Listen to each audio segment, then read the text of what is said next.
The first thing my new half-sister said to me was, "Before we decide whether to hug, you need to know there are 12 more of us." I was standing outside a coffee shop in Indianapolis with my hands still on the door. She was holding a blue folder against her chest. I had gone there expecting one awkward conversation about a DNA match. Instead, I learned that 13 strangers shared roughly a quarter of my DNA, that all 14 of us had been born to patients of the same fertility clinic, and that the man whose name appeared again and again in our mother's medical records had performed procedures on some of our mothers himself. That was the moment my family history stopped being a private question and became evidence. My name is Marisa Cole. I was 33 then, married, working as an insurance claims trainer, and living in a narrow brick house on the east side with my husband, Evan, and a refrigerator that made a clicking sound every 9 minutes. I mention the refrigerator because ordinary details mattered to me after that day. For months, I would look at familiar things and wonder whether familiarity had ever been proof of anything. I had taken the DNA test for the least dramatic reason imaginable. My mother, Linda, had been diagnosed with an irregular heartbeat. Her cardiologist asked about family history. Mom could tell him plenty about her side, but half of mine was a blank, because I had been conceived with donor sperm at an Indianapolis fertility clinic in the late 80s. That was not a secret in our house. My parents told me when I was 12, at the kitchen table, with a pamphlet the clinic had given them years earlier. My dad, Paul, said biology was information and fatherhood was a job he had already been doing every day. Then he asked if I wanted ice cream. That was my dad's answer to most emotional emergencies, and it was usually a good one. The clinic had promised my parents an anonymous medical student donor. He was supposed to be healthy, screened, and chosen to resemble Dad. Brown hair, medium build, no known hereditary disease. The paperwork did not give a donor number. It said only that donor material had been used with the patient's consent. I wanted the test to tell me whether I had inherited anything useful to mention at a doctor's office. I checked the box that allowed relative matching because I thought I might find a cousin. I did not tell my parents until after I mailed the tube. I knew Mom would worry and Dad would pretend not to. 6 weeks later, on a Tuesday night, the results page showed a woman named Tessa Ward under the heading Close Family. The estimated relationship said half-sibling. Beneath her were 3 more people at nearly the same range. One of them had a profile picture taken at a lake, and for one disorienting second, I thought I was looking at myself with shorter hair. I refreshed the page. Then I did it again. The numbers did not move. Evan found me sitting at the dining room table with my laptop open and both hands flat on the wood. He read the screen, pulled out the chair beside me, and said the most useful thing anyone said that week. Do not message anybody until you take screenshots. That is why I married him. Evan repairs commercial elevators. He believes every problem begins with securing the equipment and documenting its current condition. While I stared at 4 strangers who had my eyebrows, he saved the match pages as files, printed them, and wrote the date and time across the top. Only then did I message Tessa. I wrote that I had been donor conceived in Indianapolis, that my mother had been treated at Lakeshore Reproductive Center, and that I was trying to understand the match. I did not name the doctor. I did not know there was a doctor to name.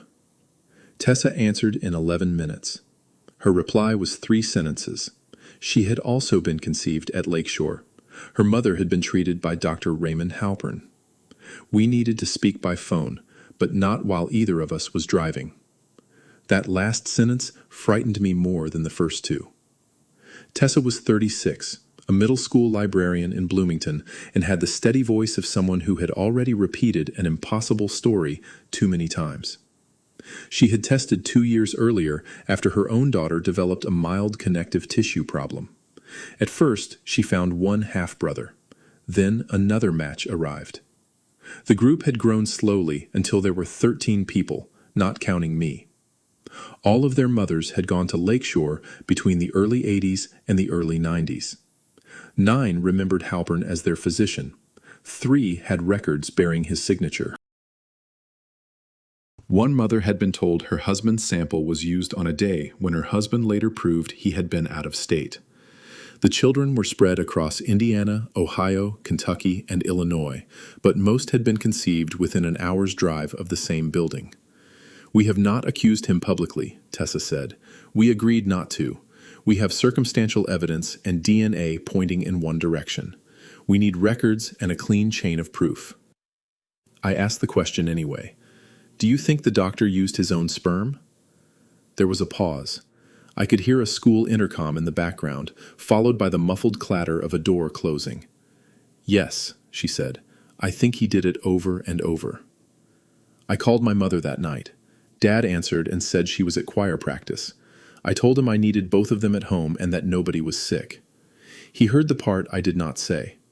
When I arrived, Mom had put coffee on, though it was nearly 9. Dad stood behind her chair with one hand on its back.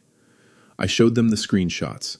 I watched my mother's face change as she read Tessa's name, the clinic name, and the estimated relationships. "No," she said, not loudly. The donor was a student. Dad asked how many. 13 matches besides me. He walked to the sink, turned on the faucet, and turned it off without using it. Then he asked whether any of them had photographs. I showed him. That was when Mom began to cry. The resemblance was not cinematic. Nobody gasped because 14 people had the same face. It was smaller and worse than that. The same deep crease beside the mouth. The same narrow hands. A way several of us tilted our heads when listening. Traits that might mean nothing individually began to look like a signature when they appeared in a grid. Mom said Halpern had been kind. She hated herself for saying it as soon as the words were out, but that was what made the memory painful. He had spoken softly when treatments failed. He had told her not to blame herself. On the successful attempt, he came into the procedure room alone after a nurse prepared her. He said the donor sample had arrived late and they needed to move quickly. Dad sat down across from her. "Where was I?" he asked. "At work. They called me in that morning. They said there had been a cancellation. I would have come." "I know." They said it was routine. They looked at each other across a table where they had paid bills, packed lunches, and told me the truth about being donor conceived. I realized that whatever had happened had not only stolen information from me, it had inserted a lie into the most vulnerable day of their marriage. Mom still had a file. Of course she did. She had saved report cards, appliance warranties, and every sympathy card from her mother's funeral. The clinic records were in a plastic storage bin under Christmas tablecloths. We found 6 pages from Lakeshore, 2 receipts, a treatment calendar, and the pamphlet Dad had shown me when I was 12. One consent form authorized insemination with sperm from an anonymous, screened donor. It did not authorize the treating physician or anyone known to the patient. The procedure note carried Halpern's initials and a time written in blue ink. The donor line was blank. Dad read that blank line for a long time. "This is where a number should be," he said. He was right. Tessa and I met at the coffee shop 3 days later. She was taller than I expected. She had the same habit I did of pushing her sleeves above her wrists and then pulling them down again. Neither of us hugged. She gave me the blue folder. Inside was a family tree unlike any family tree I had seen. It began with 14 first names arranged in a circle, birth years beneath them, mother's initials beside them, and colored lines showing which DNA service had connected whom. At the center was a question mark. There were no social media guesses in the folder, no screenshots from gossip groups. Tessa had included match amounts, dates, clinic names, and redacted portions of records. She had built it like a librarian preparing a collection for someone who might challenge every label. "We made rules," she said. "No contacting his family, no posting his name, no pretending a DNA estimate is a court order. Mothers decide how much of their own story gets shared, and nobody goes alone to meet anybody." I asked who made the rules. "Mostly Nia. She is a lab manager and has no patience for sloppy evidence. You will like her. Or you will be afraid of her for a month and then like her." The group called itself the Lakeshore Circle. The name sounded like a book club, which was intentional. Several members had spouses and children who could see a notification over a shoulder. Nobody wanted a group chat called Children of Dr. Halpern. That Sunday, Evan and I drove to a rented room at a public library in Columbus. 9 people attended in person, 3 joined by video. One was not ready to participate beyond allowing Tessa to record a match. Another had cut off contact after his mother asked him to stop. I remember almost nothing about the first 5 minutes because I was busy recognizing pieces of myself in strangers. Nia Brooks was a clinical lab manager from Fort Wayne. She had my hands and none of my hesitation. Caleb Moore, an accountant from Louisville, rubbed his left eyebrow when doing mental arithmetic exactly the way I did. Owen Price, a paramedic from Dayton, had the lake photograph. Rachel Kim taught art in Terre Haute and brought a bag of clementines because she did not know what else one brought to meet a room full of surprise siblings. There was also Tessa, Ben, Holly, Marcus, Dana, Joel, Paige, Grace, and Luis on the video screen. With me, the known group became 14. Nobody knew what to call one another. Half-sibling was accurate and emotionally absurd. Stranger was accurate for about 20 minutes. Tessa began with the rules. Nia explained centimorgans in plain language and made clear that consumer DNA results established close biological relationships but did not, by themselves, prove the identity of our shared father. Caleb distributed a spreadsheet showing dates of treatment and birth. Then each person spoke for 3 minutes about what they knew. The mother's experiences were similar enough to make the room quiet. Halpern often controlled the timing. Records were incomplete. Donor identifiers were absent or inconsistent. Several women recalled being told the sample came from a medical resident. 2 remembered blonde donors being promised, though their children all had dark hair. One couple had paid extra for a donor with the husband's blood type. My mother had not come. She had given me copies and permission to summarize, but she said she could not sit in a room where her private medical history became the thing everyone shared. Dad stayed home with her. When it was my turn, I described the cancellation call, Halpern entering alone, and the blank donor line. Nia asked whether we had the original documents or copies. I said originals. Caleb asked whether the receipts showed a separate donor fee. They did. Good, he said, then winced. Not good. Useful. I am sorry. That became a common phrase among us. Not good. Useful. At the end, Owen asked the question we had all avoided. What would actually prove it? Nia answered.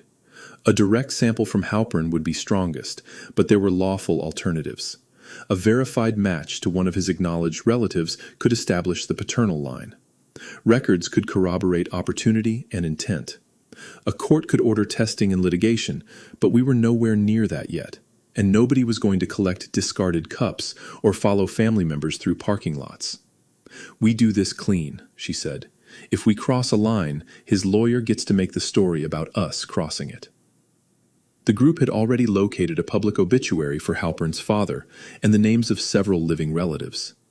That was public information. Contacting those people was another matter. Tessa had drafted a careful letter to one adult relative who had already made a DNA profile publicly matchable on the same service as Ben. She had not sent it. Ben cleared his throat from the video screen. We may not need the letter, he said. He shared his screen. A new match had appeared that morning, predicted to be a first cousin or half-uncle. The user displayed a full name. It belonged to Halpern's acknowledged nephew. Nobody cheered. Nia leaned close to her screen and asked Ben to open the shared match page. The nephew matched Ben, Tessa, Owen, and me through the same cluster. He did not match any of our maternal relatives. The amounts fit the relationship we suspected. The question mark in the center of Tessa's chart had just become a name, but Nia would not let us say proved. It supports, she said. Screenshot every page. Export what the service allows. Do not contact him tonight. That discipline saved us more than once. The next morning, I received a message through the DNA site. It came from the nephew. He wrote, I believe I know why we match. Please give me a day to speak to my mother. Do not call my uncle. I sat in my car outside work and read it until the screen dimmed. His name was Aaron. He was 42 and lived outside Chicago. His mother was Halpern's younger sister. She knew that families had accused her brother of using his own sperm because a reporter had called several years earlier about a different patient, but the story had never run. Halpern denied everything and said an unstable former employee was harassing him. Aaron had tested because he was adopted by his stepfather and wanted information about his paternal grandfather. He had not expected a page full of close relatives young enough to be his cousins and numerous enough to be a warning. He agreed to speak with our attorney, once we had one. He also agreed not to delete his profile. He would not confront his uncle and did not want his mother's name made public. Those boundaries were reasonable, and we kept them. The attorney came through Rachel's husband, who knew a civil litigator named Priya Shah. Priya did not advertise fertility cases. She handled professional negligence, fraud, and complicated claims where several deadlines collided. At our first consultation, she listened for nearly an hour before saying anything beyond a clarifying question. Then she put both palms on the conference table. "You have a compelling story," she said. "A compelling story and a viable lawsuit are not the same thing. My job is to tell you where they overlap and where they do not." That was exactly what we needed. Indiana had enacted a specific civil cause of action for fertility fraud. It addressed a provider knowingly or intentionally using the provider's own reproductive material without informed written consent. It provided damages and attorney fees, and it included a discovery window tied to DNA evidence, recordings, or confession. But our procedures had occurred decades before the law took effect. Priya said the statute did not hand us an easy answer about retroactive application. She would not promise that a court would apply a later civil statute to old conduct. Depending on each claimant, other theories might include fraud, battery, negligence, breach of agreement, or claims governed by medical malpractice rules. Those routes carried their own limitations, problems, and procedural requirements. Discovery timing mattered. So did what each person and mother had known, and when. If anyone tells you this is a simple case because there is now a fertility fraud statute, leave their office, she said. It is not simple. We can plead what the facts support, preserve alternative theories, and expect the defense to attack timing before it addresses truth. Caleb asked about a class action. Priya shook her head. Our facts, consent forms, discovery dates, and damages differed. A single coordinated group with selected plaintiffs was more realistic than pretending everyone stood in the same legal position. Nia asked whether filing with the medical board would help the civil claim. It is separate, Priya said. A licensing complaint seeks discipline. It does not award damages, and it does not preserve a civil deadline. The Attorney General's licensing unit investigates and decides whether to file an administrative complaint before the board. We can submit organized evidence, but we do not control that process. That sentence became the structure of the next year. We could submit, we could document, we could not control. Priya gave us homework instead of hope. Each participant had to write a discovery chronology without consulting the others. Each mother needed independent counsel advice about privacy and participation. Nobody was to alter original records, annotate them, or remove staples. Digital files went into a secure portal with source, date obtained, and custodian listed. She also told us to stop calling ourselves victims in documents until she had analyzed each claim. "You are people with evidence of possible misconduct," she said. "Precision is not disrespect. Precision is how we keep the door open." For the next 6 weeks, we built a record. I trained insurance adjusters for a living, so organization felt like the first solid surface I had touched since the test. I created an index that did not contain conclusions. Clinic communication, consent, payment, procedure, birth, DNA, discovery, witness. Every file kept its original name and received a copy with a neutral identifier. Evan bought a fireproof document case for Mom's originals.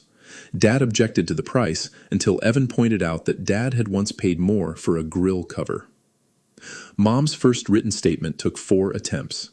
On the first, she described Halpern as a monster. On the second, she apologized for not remembering a nurse's name. Priya told her neither moral judgment nor perfect memory was required. The final statement said what Mom recalled, what she did not, what she had consented to, and what she would never have consented to. The sentence that mattered most was plain. I would not have agreed to insemination with my treating physician's sperm under any circumstances. Dad wrote his own statement. He described the donor representation and the fee. Then he wrote that he had raised me, loved me, and did not consider the discovery a threat to his status as my father. Priya had not asked for that last part, but he needed it in the record. The other families brought different wounds. Holly's mother, Susan, refused at first to believe the DNA. Halpern had attended her church. He had sent a Christmas card after Holly's birth. When Holly showed her errands match, Susan locked herself in the bathroom and later accused Holly of trying to ruin the only happy memory she had from infertility treatment. Marcus's parents had divorced when he was young. His father had died believing his own infertility had somehow been overcome. Marcus carried anger that had nowhere to go because the person most injured by the deception could no longer hear the explanation. Luis had not known he was donor-conceived at all. The test exposed both the clinic's alleged conduct and a secret his mother had kept for 35 years. He stopped answering messages for a month. When he returned, he asked us never to use his name in a filing unless absolutely necessary. No revelation landed in only one generation. We held meetings every other Sunday. Priya attended only when needed because her time cost money, even under a contingent arrangement. Tessa ran the agenda. Nia corrected any sentence that outran the evidence. Caleb tracked shared expenses. Rachel brought clementines every time, which became funny only after the 4th bag. I began to know them in ways unrelated to the case. Owen hated mayonnaise. Paige sang harmony without realizing it. Ben could repair a washing machine over a video call. Tessa collected motel postcards. We did not become a cheerful, instant family. We became a committee first, then something less formal and more durable. The resemblance played tricks on us. If Caleb frowned, I sometimes felt accused before he spoke, because he frowned the way I did in a mirror.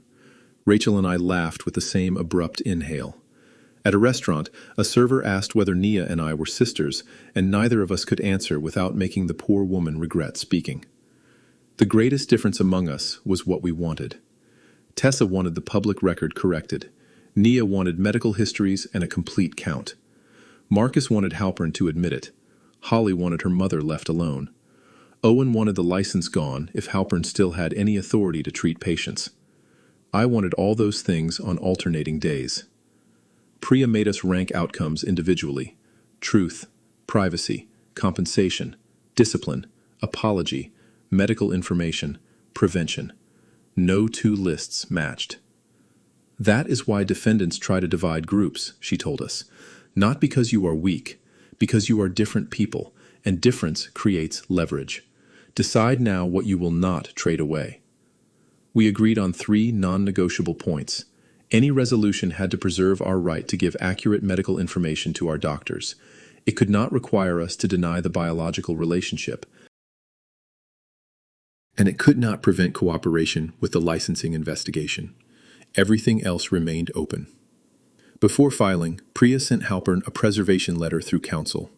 It demanded that he retain clinic records, donor logs, appointment calendars, billing records, correspondence, and electronically stored information. The letter did not ask him to confess. It told him litigation was reasonably anticipated and evidence must not be destroyed. His response arrived 9 days later. Through an attorney, Halpern denied using his own reproductive material. He said any genetic connection could result from an anonymous donor who happened to be related to him, laboratory error, database inaccuracy, or improper conduct by another clinic employee. He also asserted that records from the relevant period had been lawfully destroyed under retention policies. 4 explanations in 1 paragraph. Nia printed it and circled them without comment. Dad read the letter at my kitchen table. When he reached anonymous donor related to him, he took off his glasses. So his defense is that his relative wandered into the same clinic and donated enough times to make 14 children? It is one possible explanation they listed, I said, because Priya's precision had infected me. Dad put his glasses back on. It is a stupid possible explanation. He was allowed to say that. He was not drafting a pleading. The preservation response contained one useful fact. Halpern was still licensed, though he no longer operated a fertility practice. He consulted a few days each month at a men's health office owned by another physician. His online biography called him a pioneer in reproductive medicine. Owen stared at that phrase for a long time. We filed the licensing complaint first, not because it was easier, but because patient safety and professional accountability did not depend on whether a civil judge accepted one limitations theory. Priya helped us separate allegations from exhibits. The submission included DNA relationship reports, Aaron's sworn statement establishing the family line, patient consents, procedure notes, billing records, and individual witness statements. We did not send a scrapbook, we sent an index. Any person could file a professional complaint, but we chose 3 signers, Mom as a former patient, me as a resulting child, and Owen as another resulting child and a health professional. The rest signed releases allowing investigators to contact them if needed. The acknowledgement said the investigation was confidential and could take months. It did not say the board agreed with us. It did not say charges would be filed. It was a receipt. I had expected filing to feel like action. It felt like putting a sealed envelope through a slot and hearing it land in an empty room. The civil filing required harder choices. Priya selected 4 initial plaintiffs whose documents and discovery dates presented the clearest range of claims: Mom, Susan, Tessa, and me. The complaint alleged the facts and brought alternative counts, including the statutory fertility fraud claim where applicable, fraud, battery, and other theories Priya believed she could responsibly plead. For any claim potentially governed by Indiana's medical malpractice process, she took the required steps rather than gambling that a court would call the conduct something else. The complaint did not say 13 half-siblings. By filing day, there were 13 half-siblings besides me, 14 known offspring total. It said at least 14 because we could not claim the number was complete. That distinction mattered 3 weeks later when number 15 appeared. Her name was Emily, and she was 29. She had taken a test 2 years earlier, but kept matching turned off. A cousin sent her a news article after our complaint became public. She turned matching on at midnight and found nearly all of us before breakfast. She did not contact the group. She contacted Halpern. We learned that when his attorney attached her message to a motion accusing us of orchestrating harassment, Emily had written that she thought he might be her biological father and wanted medical information. She was polite. She did not threaten him. She had never spoken to us. That accusation arrived at exactly the point when exhaustion made us vulnerable to it. We had spent months being careful, and one stranger's independent message was being used to suggest a campaign we had never organized. Priya told us not to answer online, not to contact Emily through back channels, and not to turn indignation into evidence for the other side. If the accusation was false, the timestamps would do more work than our anger. Priya answered with a declaration from Emily and records from the DNA service showing when matching was enabled. The judge denied the request to restrict our communications, but warned everyone against contacting represented parties directly. Emily joined the secure portal, but not the lawsuit. She had a 6-month-old son and no appetite for depositions. We respected that. The public attention was ugly in predictable ways. Commenters said our mothers should be grateful because they got babies. Others said donor conception itself was immoral. A local radio host called us a sibling swarm. Someone found my work profile and emailed my employer asking whether a person involved in a scandal should train insurance professionals. My manager, Denise Carter, called me into her office. She had printed the email. "Do you need schedule flexibility for court?" she asked. I said, "Maybe." "Then send me dates when you have them." This goes in the trash. She tore the email in half, which accomplished nothing that the shred bin would not have accomplished, but I loved her for it. Halpern's defense attacked on procedure before facts, exactly as Priya predicted. They argued the claims were untimely. They argued the newer statute could not reach older conduct. They argued some counts belonged exclusively within medical malpractice procedures, and others failed because resulting children had not been patients. They argued the consents established donor insemination and therefore defeated claims based on lack of consent. That last argument made Mom physically ill. "I consented to a donor," she said, "not him. How can they make those the same sentence?" Priya did not soothe her with certainty. She explained that our answer would distinguish consent to the procedure from consent to the identity and source of the reproductive material. A signed form was evidence. It was not magic words erasing alleged deception. The court scheduled limited discovery focused on threshold questions. That meant we could seek evidence about identity, timing of discovery, representations, and records before the court decided which claims survived. It was not a victory on the merits. It was permission to keep going. Then the clinic's former nurse called. Her name was Joanne Mercer. She was 74 and living in Florida. She had seen a newspaper story online after a former coworker sent it to her. She called the number on Priya's website, refused to discuss facts until her own attorney was present, and then gave a statement that changed the case. Joanne worked at Lakeshore for 6 years. She did not witness Halpern provide his own sample. What she witnessed was the system that made it possible. Donor specimens were supposed to arrive labeled with a code tied to a screening file. On certain procedure days, Halpern told staff the specimen was fresh and would be handled by him. He sometimes dismissed the nurse before insemination. Afterward, Joanne found procedure sheets without donor codes. When she asked the office manager, she was told Halpern kept a separate physician log. Joanne once entered the procedure room unexpectedly and saw an unlabeled specimen cup on the counter. Halpern covered the label area with his hand, told her he did not need assistance, and shut the door. She complained to the office manager. Her hours were reduced the following month. She left before the end of the year. "Why did you not report it?" defense counsel later asked at her deposition. Joanne looked directly at him. "Report what? A cup without a label and a doctor who said he had it handled? I had suspicion. He had the clinic, the patients, and a reputation. I had 2 children and rent. I told the person above me and lost hours. I have regretted not doing more, but do not turn his secrecy into my authority." When I read that transcript, I understood why a paper trail can take decades to become visible. Each piece looked inadequate to the person holding it. A blank line, a strange instruction, a reduced schedule, a resemblance. Only when the pieces were placed together did they stop looking small.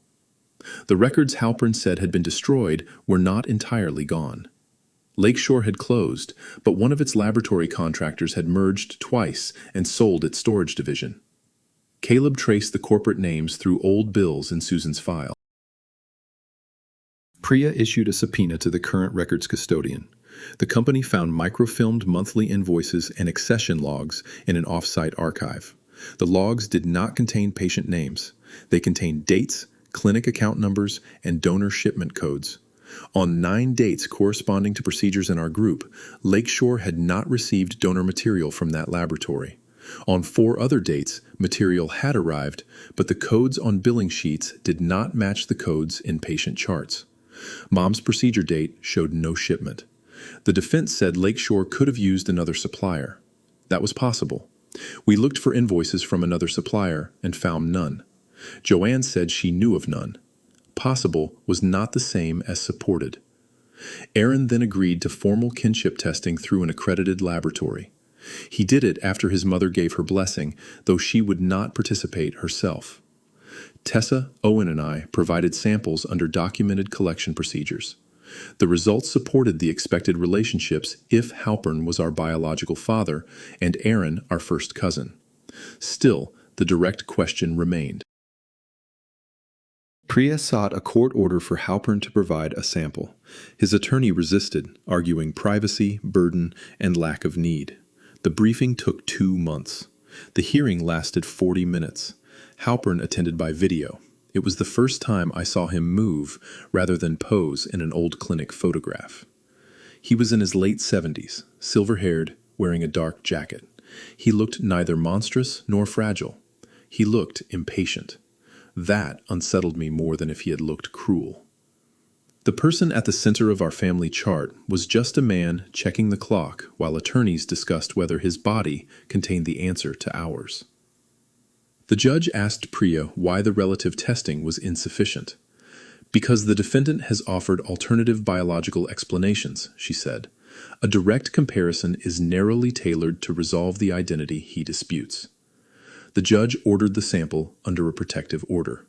Results would remain confidential except for use in the litigation and licensing matter. Halpern did not provide it. Instead, his attorney requested settlement discussions. That was the midpoint where everyone outside the case assumed we had won. We had not. Refusing an ordered test could lead to sanctions or adverse consequences, but it was not a confession, and settlement talks could fail. The court had not ruled on the major limitations issues. Joanne's memory would be attacked. Our families were tired. Legal leverage is not a verdict. It is only the moment the other side finally has a reason to listen. And right then, when the case looked strongest, our group nearly came apart. Marcus wanted no settlement without a public admission. Holly wanted an agreement before her mother had to sit for another deposition. Nia wanted a complete health history. Caleb worried that litigation costs would consume any recovery. Luis learned his name might appear in an exhibit and threatened to withdraw every permission he had given. Tessa called an emergency meeting at the same Columbus library where I had first met them. The same clock ticked above the door. Rachel brought no clementines. For an hour, we sounded like opposing parties. Marcus said a confidential payment would let Halpern buy silence. Holly said demanding a confession might sacrifice living people for a sentence from a man who had lied for decades. Owen reminded us that the licensing process was separate and could create a public order even if civil terms were confidential. Nia said nobody had the right to bargain away medical information belonging to all known offspring. Then Luis spoke from the video screen. "I need all of you to stop saying truth when you mean publicity," he said. "My truth includes a mother who may not survive having her name in the paper. I did not agree to become evidence for your version of courage." The room went silent because he was right. We had begun the case insisting that consent mattered. We could not build our justice by ignoring consent inside our own group. Priya separated the issues. Only named plaintiffs controlled settlement of their claims. Other siblings controlled their records and participation. No agreement could bind non-parties. We could insist that the named plaintiffs remain free to cooperate with regulators and give truthful medical histories. We could negotiate a process for confidential medical disclosure without demanding that every sibling become public. Marcus left angry. He returned the next week. "I still want him to say it," he told us.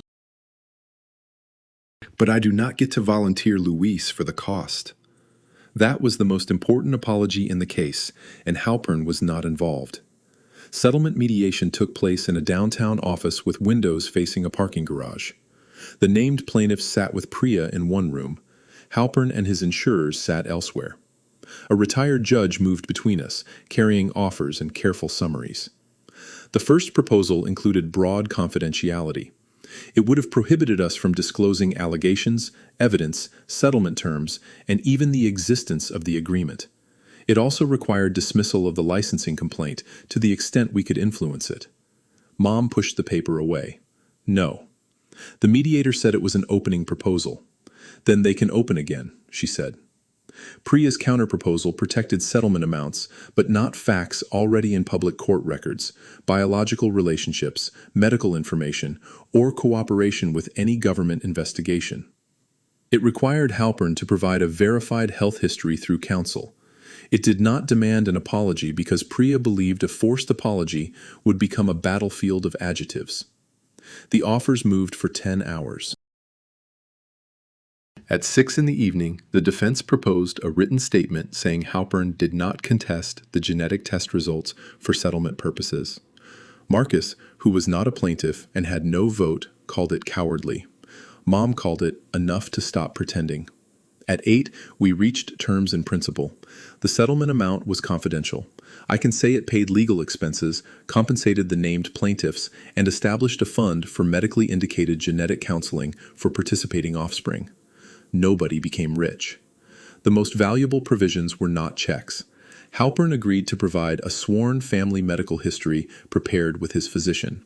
He agreed not to oppose use of the accredited kinship results in our personal medical records. He released claims against participants for truthful statements to regulators and health professionals. The plaintiffs remained free to cooperate fully with the Attorney General and Licensing Board. He did not admit liability in the civil agreement. I hated that sentence until Priya asked me what I thought a denial in a settlement could change about the DNA. Nothing, I said. Correct. Courts resolve claims. Biology is not negotiated. We signed 3 weeks later, after every comma had been reviewed. Luis's name did not appear. Emily remained a non-party. Marcus preserved his right to speak about his own experience. The civil case ended without a ruling on whether the newer fertility fraud statute applied retroactively to every old procedure. That uncertainty frustrated people who wanted our case to become a clean legal precedent. It also reflected the truth.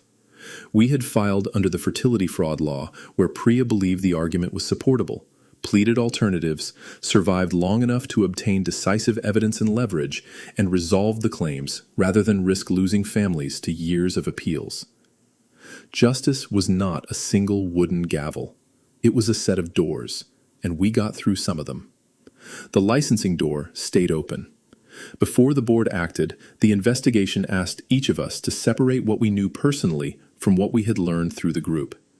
That request sounded repetitive until I tried to answer it. I knew my mother had signed for anonymous donor sperm. I knew the procedure note had no donor code. I knew Aaron's DNA profile connected him to us through his mother's family. I did not personally know what Halpern had placed in the cup. The distinction was uncomfortable, but it protected the truth from becoming a story we had polished too far. An investigator named Sheila Moreno interviewed me by video from a small office with a bookcase behind her. She did not react when I said the word father. She asked what I had seen, what my mother had told me, and which documents were originals. She asked whether anyone had coached my statement. I said no, though we had compared dates in group meetings. She asked whether I wanted Halpern punished. I said I wanted him unable to do it to anyone else, and I wanted the record to say what happened if the evidence supported it. Then I admitted that I also wanted him to feel one morning of the uncertainty he had put into 14 families.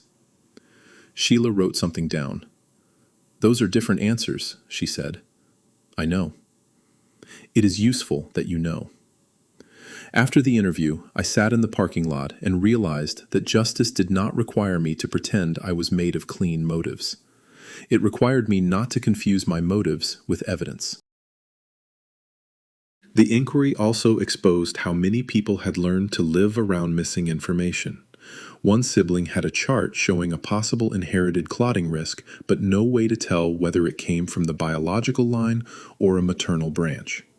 Another had been told by a parent that the donor was an only child, then discovered through the family match that the supposed donor had a large extended family. A third had spent years explaining an unusual resemblance to a neighbor as coincidence, because coincidence was kinder than the alternative.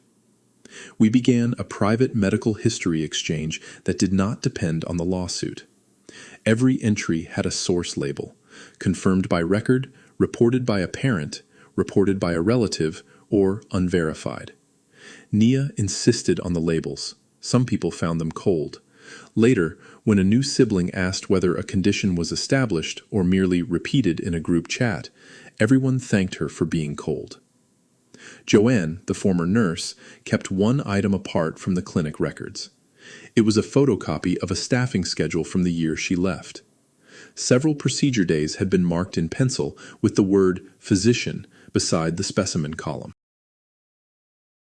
She had taken the copy home because she was trying to prove to herself that the strange days had happened. She had not known it might matter decades later. Priya asked whether Joanne could explain the handwriting. Joanne said she believed it was the office manager's, but she would not swear to it. That answer made the copy more useful, not less. It showed what she could identify and where her memory stopped. The defense argued that the schedule was meaningless. Priya agreed that one photocopy did not prove identity, but it fit the blank donor codes, the missing shipments, the relative match, the procedure notes, and Joanne's account. Evidence rarely arrives with a label saying decisive. More often, it becomes difficult to dismiss only after the 10th ordinary-looking piece is placed beside the others. The licensing investigators asked for one more interview with Mom. She almost canceled. The first interview had made her feel as though she were being asked to defend every decision she had made, while desperate to have a child. Dad drove her to the office and waited outside. Before she went in, he said she did not owe anyone a perfect memory. Mom testified for 47 minutes. When she came out, she was pale, but standing straight. She said the investigator had asked what informed consent meant to her in 1988.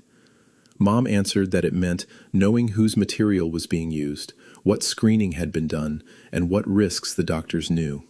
It did not mean signing a blank check because she was frightened and hopeful. That sentence became part of the public order later. I recognized it when I read the findings, but it sounded different in official language. The board described conduct, records, and professional duties. Mom had described the human boundary underneath them. Months after the civil settlement, the Attorney General's licensing unit filed an administrative complaint before the Medical Licensing Board.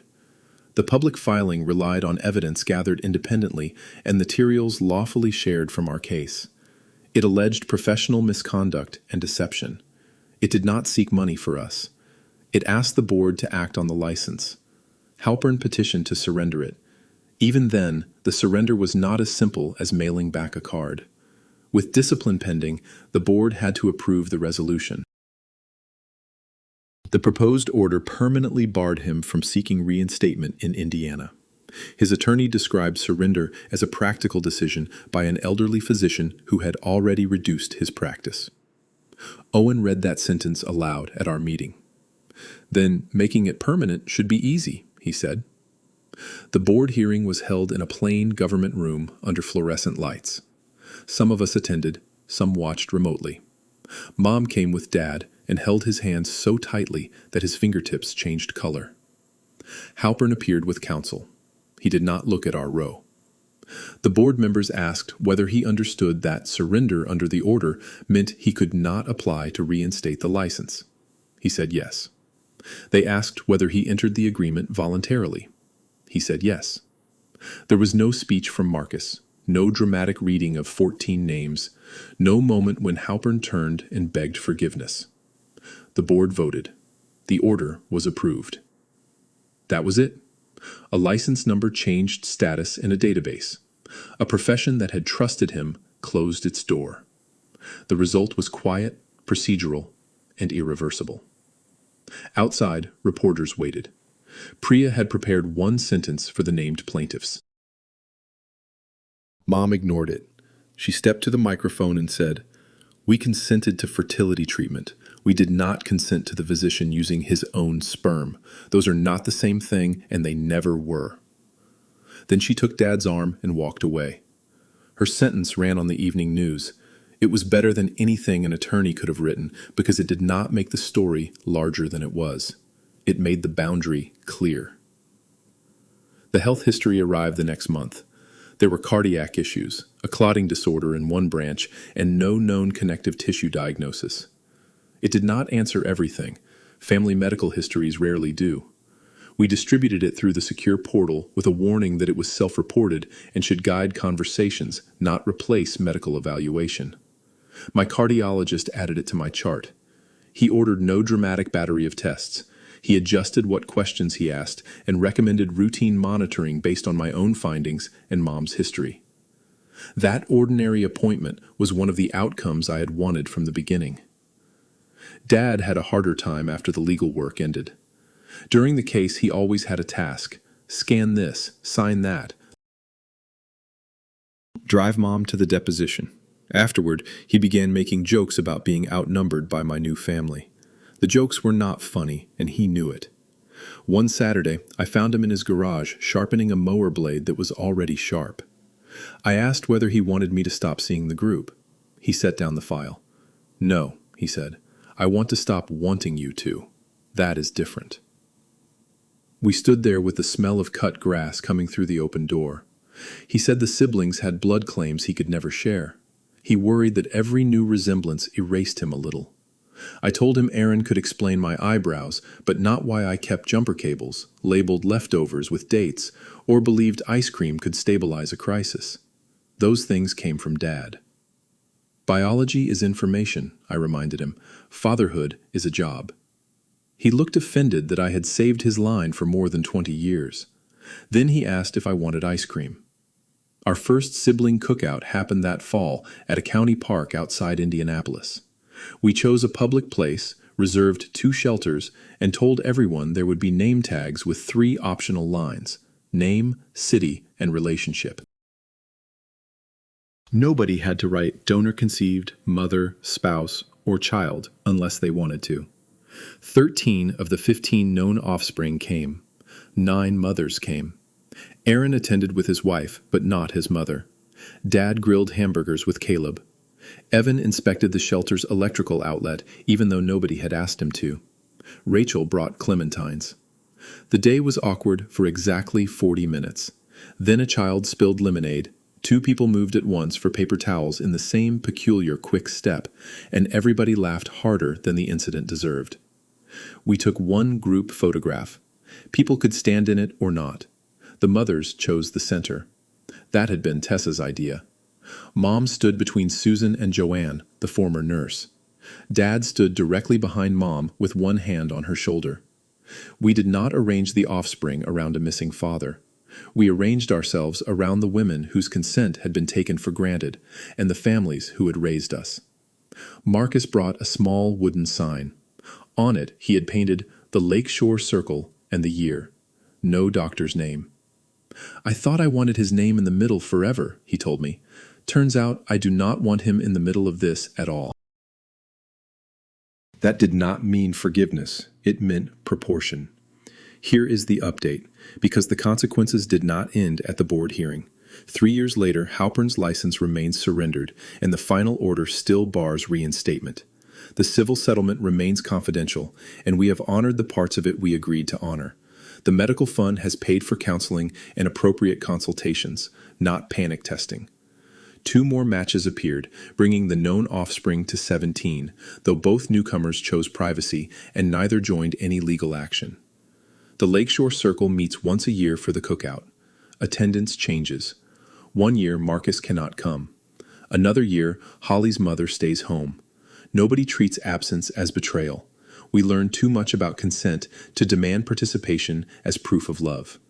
Tessa still maintains the family chart, but the question mark is gone. In its place is a small, locked symbol indicating verified paternal line. Around it, the names have expanded into spouses, children, and mothers, each visible only at the level that person permits. Nia developed a 1-page medical summary template that new matches can take to their physicians. Caleb manages the cookout budget down to the penny. Rachel still brings too many clementines. Owen checks whether the park has an automated external defibrillator every single year, because a paramedic is apparently never off duty. Mom and Susan became friends. They speak twice a month about everything except fertility treatment. Dad and Caleb argue about charcoal. Aaron sends a holiday card, but keeps distance that protects his mother.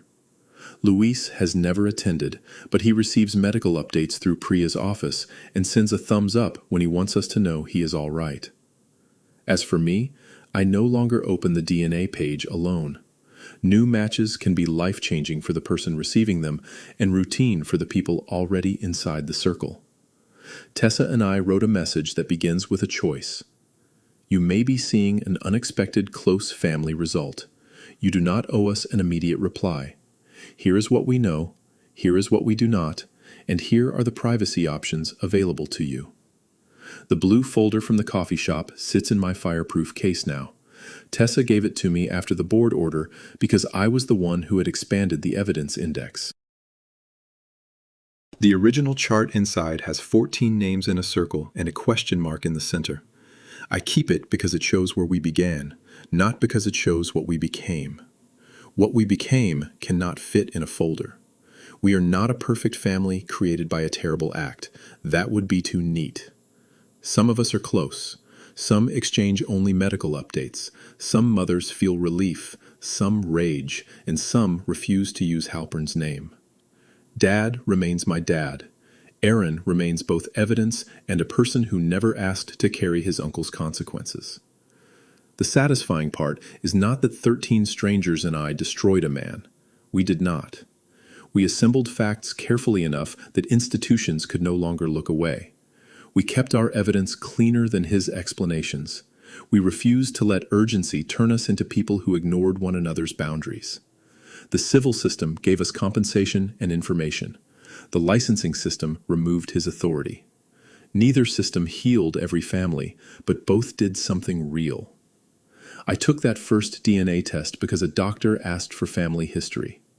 I thought history was a list of illnesses passed quietly through blood.